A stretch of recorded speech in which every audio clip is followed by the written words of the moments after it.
I find more people ask me more about Jesus as we are talking than I'm having to figure out how to get it into the conversation. And I'm invited to share more than I am trying to figure out how to wiggle it into the conversation.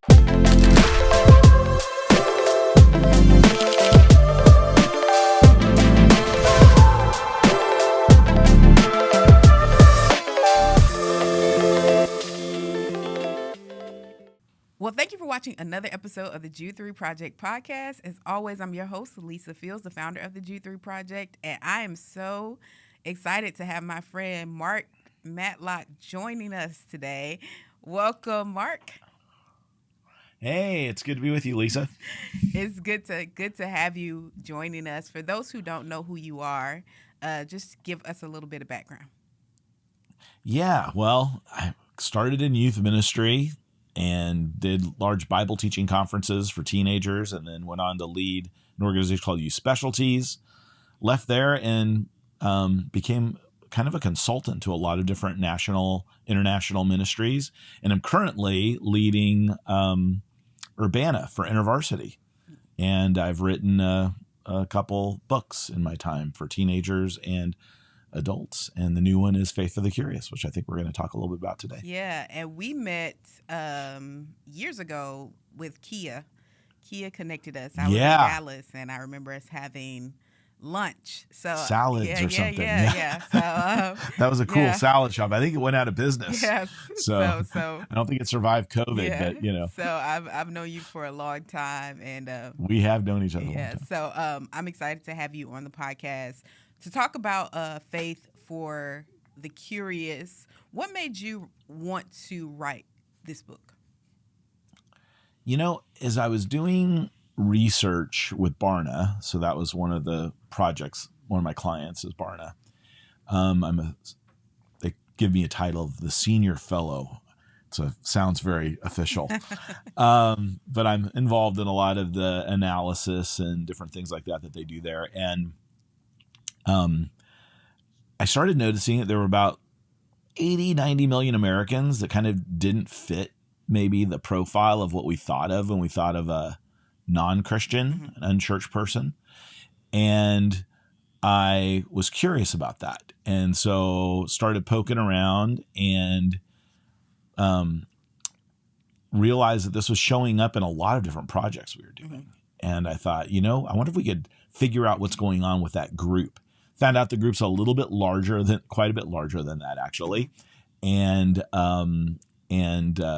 found this group that we called the Curious. And the reason that we put this together was we kind of felt like it would help people in their engagement with people outside the church to maybe think about them differently than just you're either in church or you're out of church, you're either Christian or non-Christian, but to realize, no, there's something unique going on here.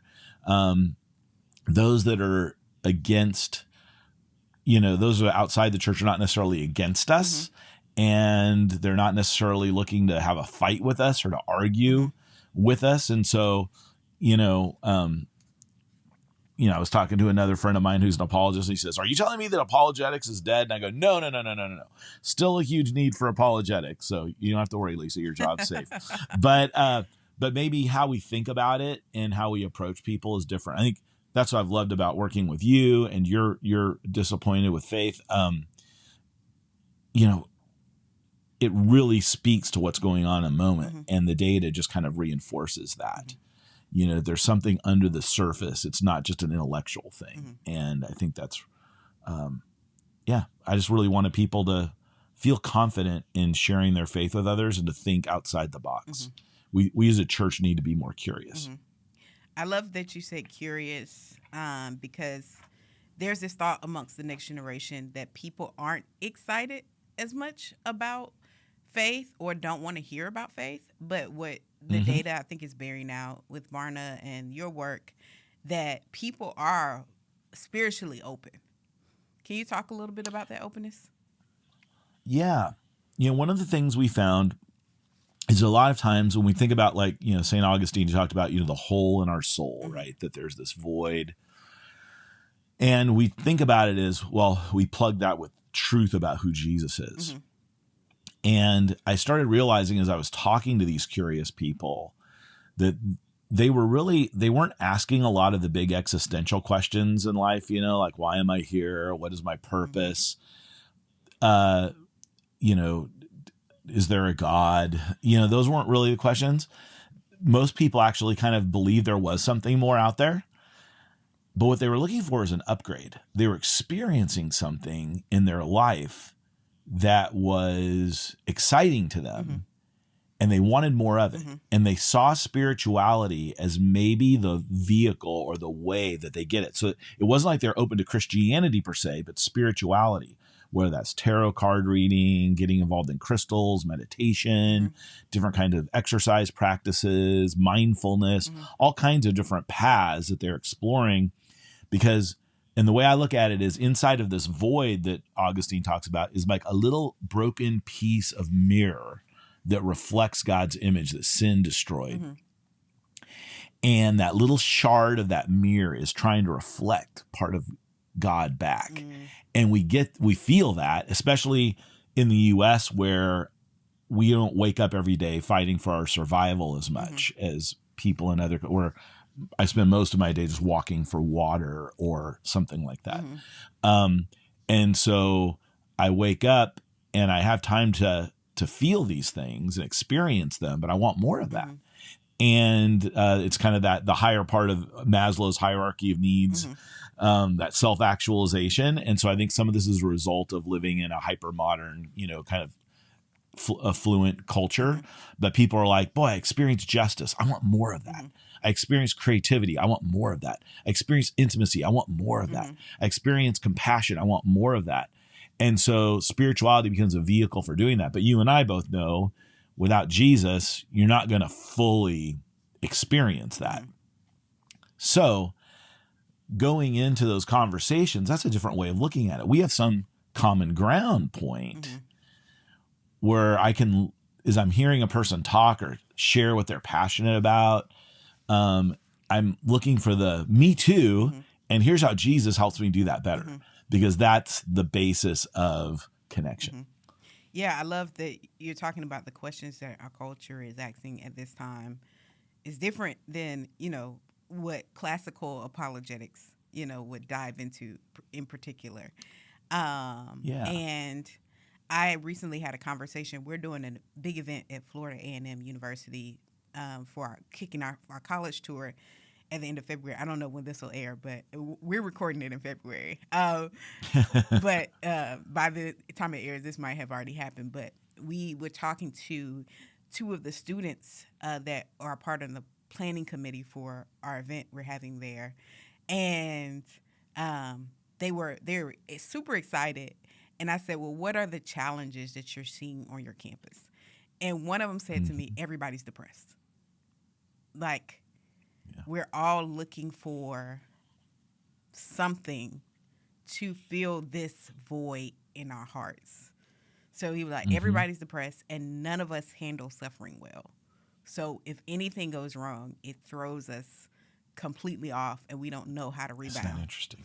And so it's like, okay, so we're thinking about how do we curate an experience for these college students that really focuses on like hope and peace, because they were telling us, crystals and all of those things are really big on campus. So just thinking through that. And so that's essentially what a part of what your book is laying out for people to know how to engage better. Yeah, we found that people that were spiritually curious were definitely experimenting with a lot of those types of things, practices and things like that, more so than Christians or those that were outside of that curious category. And so, yeah, there is a search, and I like to think of it, as I mentioned before, it's like an upgrade,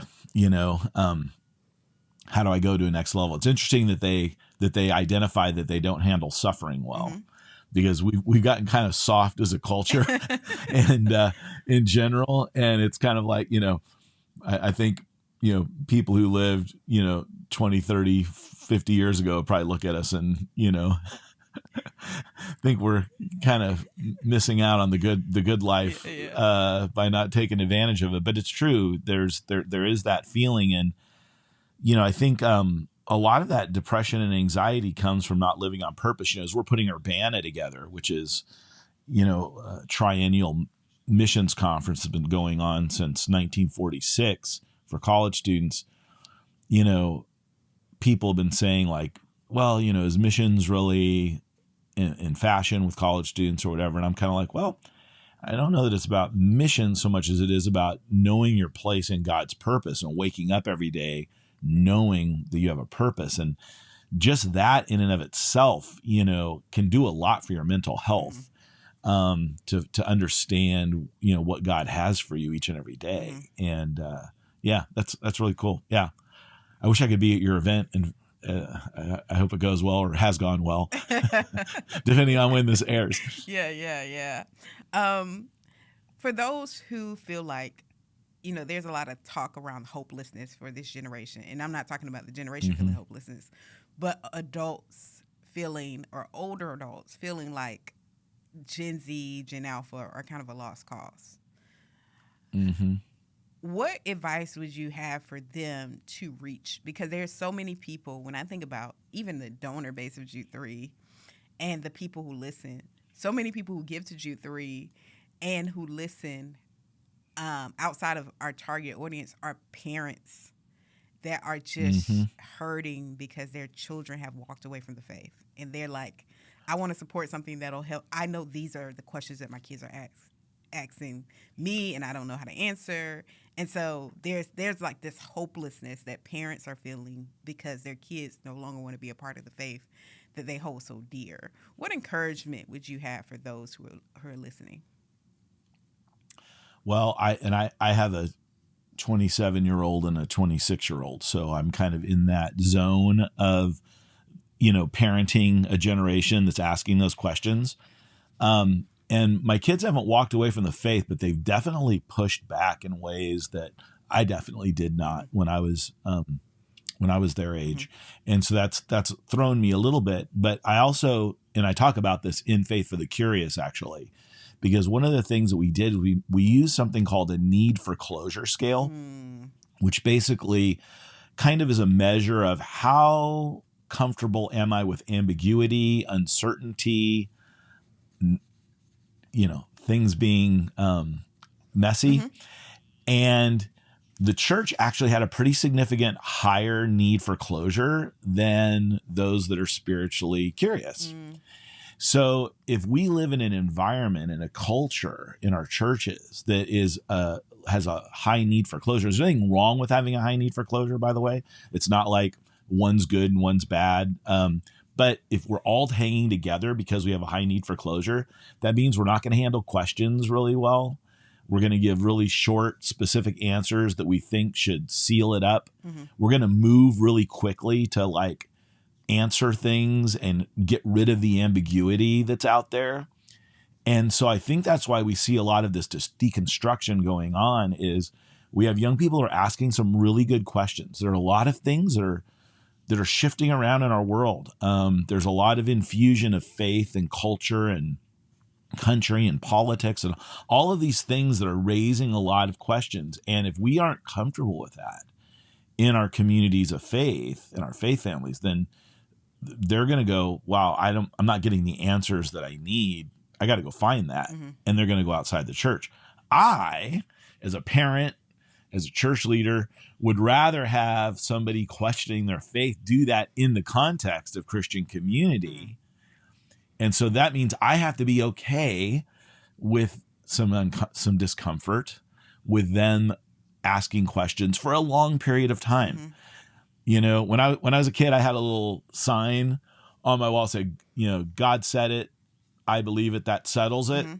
And that kind of was the way I lived. If God said it, I believed it, that was good enough for me. I can move on. But then I ran into people who that didn't work for them. Those three statements didn't jive with them, and they were always pushing back. And I just wanted them to kind of move on, believe it and move on. And you have to sometimes realize, no, it's going to take some time. there's some messy stuff people got to work through. And we're in a church culture, and I mean, it affects our art. I talk about this in Faith for the Curious, where, in the church, if you have a high need for closure, you're going to not create abstract art. You're going to make sure that it's almost like a photograph, because you don't want there to be any ambiguity. You don't want there to be any room for misinterpretation. And so that affects our culture. And so for a lot of people that are creative or whatever, the church might be a really uninteresting place, or it might be a place where they're making a lot of trouble for other people because they're coming into clashing with that need for closure. So that was just an interesting finding from the study. So I would just encourage, moms and dads that have kids that are asking those questions, that are deconstructing. I've been working with this generation long enough that now I'm seeing people that were deconstructing on the back side of it. And we've lost some people along the way. And that's been more, I think, because of the way their community responded to them than it is necessarily their own personal journey. Not always, but we just need to give it time and be patient. In Faith for Exiles and You Lost Me, books that I worked on with David Kinnaman at Barna, we titled this group of people the prodigals. And those who had not just left the church, but actually said, I'm no longer a Christian. I'm a nun. I'm a religiously unaffiliated. And our research showed 55% of those who consider themselves to be religiously unaffiliated grew up in a Christian home. So they have some basis of faith in their history. And we just need to be patient. We felt prodigal was more hopeful than unchurched or de-churched or ex-evangelical or whatever, all great terms, but we like prodigal because we felt it was hopeful, that it was like, you might have run away, you might be on a journey, but we hope you wake up and find yourself in a place that you don't want to be any longer, and you come home to Jesus and to the family. No, I love that. That's really helpful. And one of the reasons I interviewed you, I interviewed Raheel Patel. I don't know if are you familiar with Raheel? Yeah, I don't know him personally, but we I'm familiar. talked about his journey from Hinduism to Christianity. And he was talking about just the challenge with Christians in the West trying to have conversations with Hindus, because he's like, they're not looking for the certainty or kind of the button-up answers that people are looking for in the West. And so they end up missing each other in conversation. And so it's interesting to hear you talk about the next generation in that way, because I think, we're like, I got to give you this answer. You got to feel comfortable and walk away. And as you were talking, I was thinking about something that my therapist said to me in a recent session. And she said, you're getting more comfortable with the gray. The more healed you become, the more comfortable in the gray you become. And I didn't realize how much trauma and having emotional unhealth hinders you from being able to sit in the gray, and so makes you kind of this completely binary thinker. And we're not saying there's not absolutes. We believe in absolutes. I wouldn't be an apologist if I didn't believe in absolutes. But there's something about being able to sit in the gray with people that takes a level of emotional health. Can you talk about that a little bit? Yeah. In fact, I wrote a chapter for Sean McDowell's book that he just updated, Apologetics for a New Generation, but he updated it, and I talked about emotionally healthy apologetics. And that sometimes we are drawn to apologetics because we're of a lack of spiritual health.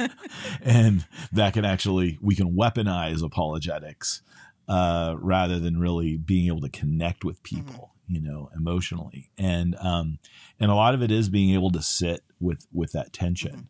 It's one of the reasons that I wrote the book was I wanted to help Christians, because we all care about those that are lost, maybe think and reframe how we are sitting with that uncertainty, and to realize that so many of our evangelism methods have been we've been trained to be really efficient to deliver a message so we can deliver it to as many people as quickly as possible and as accurately as possible. And we need to be okay with the fact that Jesus himself let people walk away from him. He didn't chase after them and say, now, wait a minute, maybe you didn't maybe you misunderstood me. Let me give that another shot. And I think there's almost a belief that if we get the words right or the method right or the strategy right, that that's the key to unlocking faith for somebody. And it's just more than that. And I think today, too, people are looking at, do you care about me or am I a project of yours? Are we friends or is our relationship based on my salvation? You know, and so I think that finding that common ground thing is what's so important in the process, and realizing that it's a journey, that we're signing up for a lot longer experience with people, and that we may only be a little piece of their journey to salvation, and that's okay. You know, I don't have to land the plane every time I'm talking to somebody and get them to that moment. There's this time when I had this really interesting situation. I think I wrote about it in Faith or Curious, but where I was sitting next to a guy on an airplane. The whole day had just really taken me. I wasn't supposed to be sitting next to him where I was. I got upgraded to first class at a completely different airport at a completely different time of day than I was supposed to be at. And I'd ask God, Lord, show me like why are you putting me on this journey today?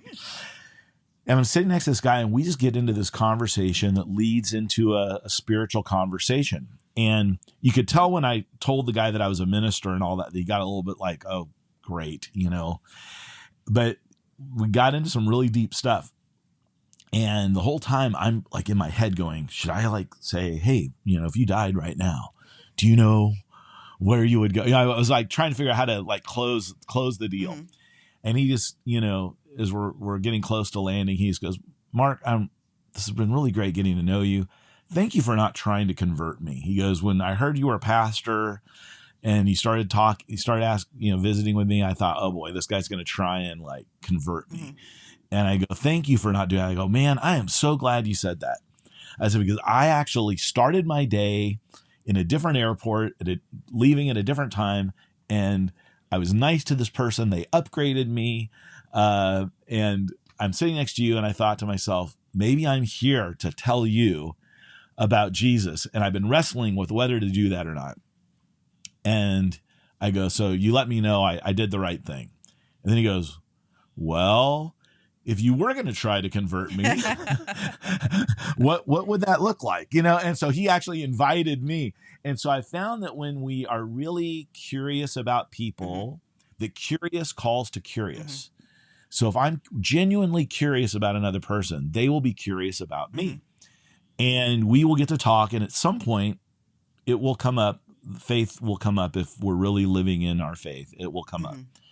And I find more people ask me more about Jesus as we are talking than I'm having to figure out how to get it into the conversation. And I'm invited to share more than I am trying to figure out how to wiggle it into the conversation. Does that make sense? Yeah. I think you have a lot of the same experiences, I think, because of your approach with people. Yeah. No, that's extremely, extremely helpful. And as I'm thinking about just, you know, the curiosity of this generation, and the conversations we're having, you know, one of the criticisms around my approach has been like, when do you land the plane, right? When do you get to, you know, that we need to know, you know, that's always the conversation with funders. How many people came to Christ at this event? We want to know. Give us a head count so we'll know that. What's the cost per conversion? How many people we're winning if we give these amount of dollars. And that's always a challenge for me because I just don't think that's how most people's faith journeys happen. When I was a young person, I feel funny saying that now. I was on that call with the students, and they kept saying Miss Lisa, and I was like, "When did I turn into Miss Lisa? You could just call me Lisa." Like, you're making me feel old. But um, I'm thinking about like having those conversations. I'm like, is this really how we're ranking the success of an event? If I tell you that 200 people came to faith, did they really? What's the Mm-hmm. follow up? And so, how do Mm-hmm. we have those conversations to people who are thinking, are you landing a plane? Are you just kind of having these conversations with people that lead nowhere, in a sense? Yeah,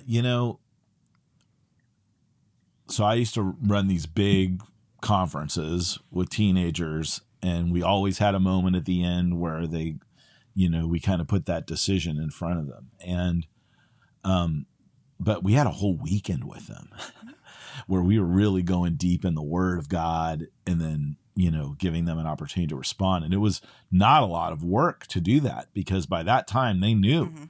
They knew where they stood. They knew what their relationship with the Lord was like, and whether they wanted one or not. Mm-hmm. And that was always really exciting. But I always found there to be a healthy tension between, um, you know, landing the plane and letting things sit without actually asking somebody to close the deal. It's true in fundraising too. If you can be friends with somebody, but until you ask them, hey, will you Yeah. Yeah. give? Yeah. Right? You're probably not going to get a gift. Yeah. They're not just going to wake up one day and go, I think I'm going to hand a lot. Sometimes that happens, and it's always miraculous when it does. But I think there is a need to close to land the plane. But I think we have to be better at discerning when that moment is, and not necessarily feel like that always has to be the objective. Mm-hmm. I think I've seen that a lot in families where there are a lot of unbelievers, and Christians are trying to win over their families, and they almost become annoying and a nuisance to their family, because everything kind of goes to that conversation. And it's really hard, because we care about them and we want them to come to faith. We want them to know Jesus, right? We love Jesus. He's done amazing things in our life, continues to do amazing things in our life every single day. And it's hard to see them not have that. But at the same time, we can, living in that tension, I think is not a bad thing. And maybe God raises up those people to ask us those questions, to kind of like nudge us toward that. But at the same time, we have to be wise, I think, in how we go about doing that. Yeah. I love that you said that, because we do have to get to eventually we're going to get to like leading them to faith, but that trust being built, especially when you're dealing with people that grew up in church. I think sometimes the hardest people to engage are church kids. And me being the PK, I feel like sometimes the hardest people to engage are pastors' kids or missionary kids. It's like you're not introducing them to the gospel message because they know it. And so there's the challenge. It's like, yes, there's a strategy to reach people that have no kind of connection to church and faith. And that's a large constituency of people that we're meeting. But there's a whole population of people that can lead you down the Romans road themselves if they wanted to. But they just don't believe it for a number of reasons. Yeah. And so those are the people I feel particularly burdened for, because so many of them are my friends. And I don't know if we've done a good job of having a strategy to reach those folks who are lost, as we have cultivated one when we're introducing Christianity to a fresh group of people. That becomes a challenge. Yeah, I think I think you're right about that, and it is hard. I've found that usually there's just a natural point where it's like, hey, is there a reason why you don't trust in Jesus, or does it? I'm just curious. What prevents you or holds you back from being? And I like to use the language of trust, trusting Jesus. I think we approach sometimes in our evangelism, faith is like I buy into an ideology, and there's a word, and it's I was told it was an African word when I was in college. I've not been able to find it. But the meaning of the word, I don't even remember what the word is, but the meaning of the word was lean on a tree and do not fall. And it was a word for trust in this language.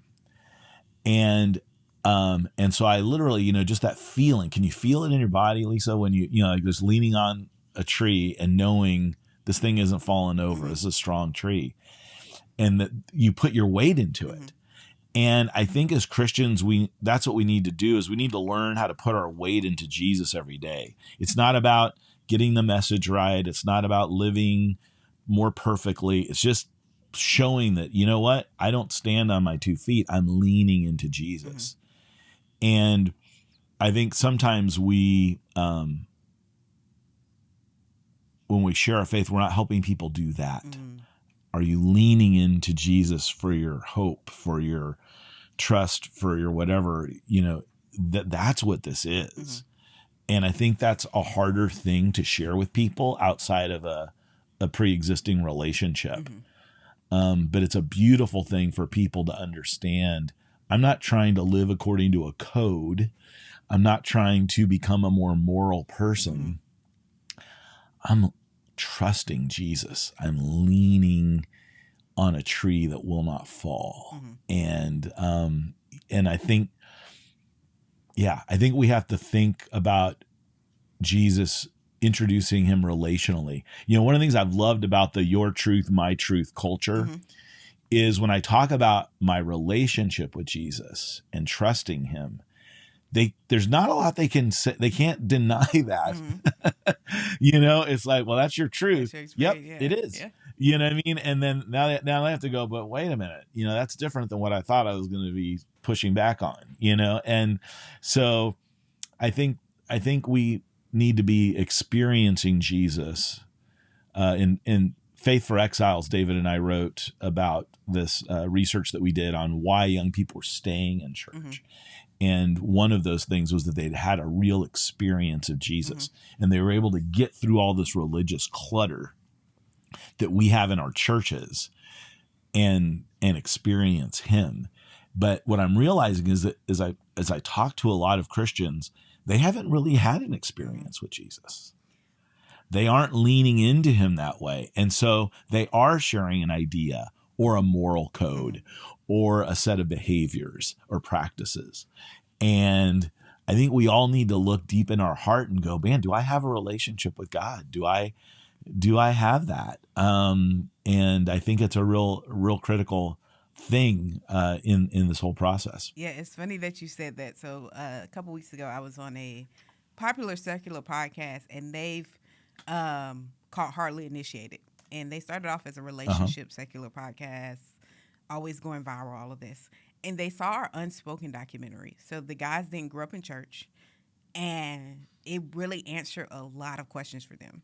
Somebody told them about it, and so they've been invested in apologetics. They've moved their whole platform from a secular relationship platform to now they're still doing some relationship stuff, but they're heavily bringing on apologists they've found on that were a part of the documentary.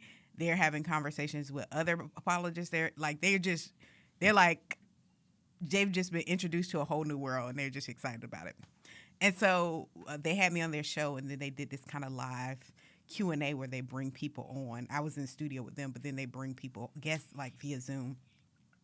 And there was one guy named Curtis, and he was just saying, I no longer believe in Christianity. I'm an atheist now. But he really resonated with what I was saying about faith disappointings. And I was we were well, what do you need to believe? Because he was talking about the resurrection. He doesn't believe Jesus ever existed, all of these things. And he was I would need Jesus to come down. Because I was thinking he started off thinking, it made it seem like he needs proof of the resurrection. And so you're let me go in my back pocket and pull out some stuff. But then he was I would need Jesus to come. I've got a bunch of footnotes here. I would need Jesus to come. And so I said, so you need an encounter.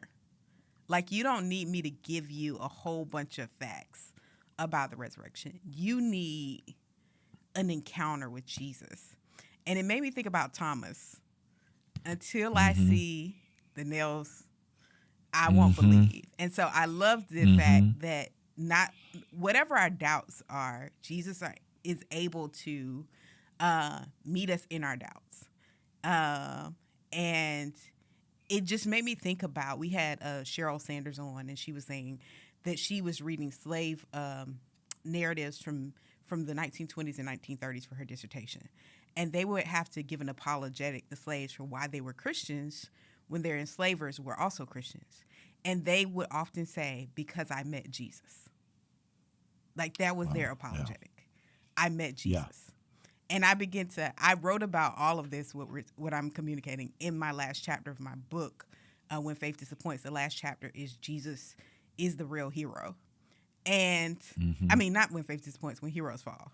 I wrote the last chapter is Jesus Now you got two books, Lisa. You're having to keep is track the of. hero. You know. And I was just talking about just what Dr. Sanders was saying, and that kind of interaction with Curtis, and then also thinking through Thomas's experience, that Mm-hmm.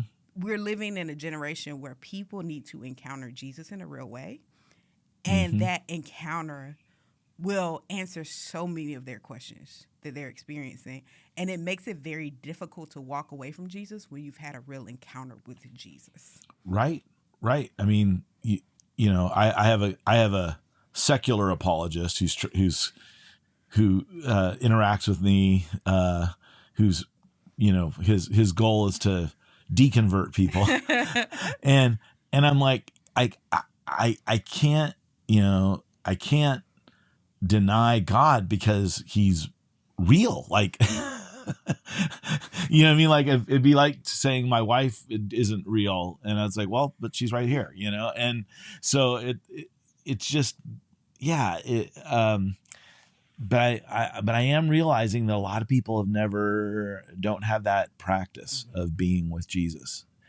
And I think, that was some of why I wrote that emotionally healthy apologetics, is, you know, that we have to make sure that we're, you know, our reason for doing this is motivated in the right place, and that it is relationally driven. That's really why I like Faith Disappoints, because it was getting under the surface of what's leading to these questions. Because once you meet Jesus, you know, you can't deny that. Yeah. Mark, this has been a really, really rich conversation. I've really enjoyed it. Where can people get your book, and how can they connect with you on social media? They can get Faith of the Curious anywhere fine books are sold. Amazon obviously is a great place. Christian Discount Books. In any of the online retailers have that. I actually read the audio version of the book too. So if that's something you prefer, but you can go to faithofthecurious.com. And we've got some information there, a sample chapter that you can download, faithofthecurious.com. And if you'd like information about the Urbana conference, go to urbana.org and you can learn a little bit about that. And your social media handles? Oh, just usually Mark Matlock on everything, I think, is how I have that. Or Mark T. Matlock. I can't remember which one I have now on Instagram. I'm terrible at self-promotion. I'm actually really good. No, I can't remember what all those handles are, but yeah, if you search for Mark Matlock, I usually come up. I try to get first onto all those platforms, so I stake out my name. Awesome. Well, thank you, Mark. Thank you for watching another episode of the G3 Project Podcast. You can stream all of our past episodes wherever you listen to your podcast, or watch the podcast on our YouTube channel. Remember, we can only do what we do from support from people like you. So please consider supporting us monthly or one time at G3project.org. I love to say every gift helps equip. You can hit the donate tab and you can give online, or there's an address to give by mail. Until next time, Grace and peace, and God bless. Oh, and I forgot, When Faith Disappoints is available wherever books are sold, as you can see it here. So get that. Until next time, grace and peace, and God bless.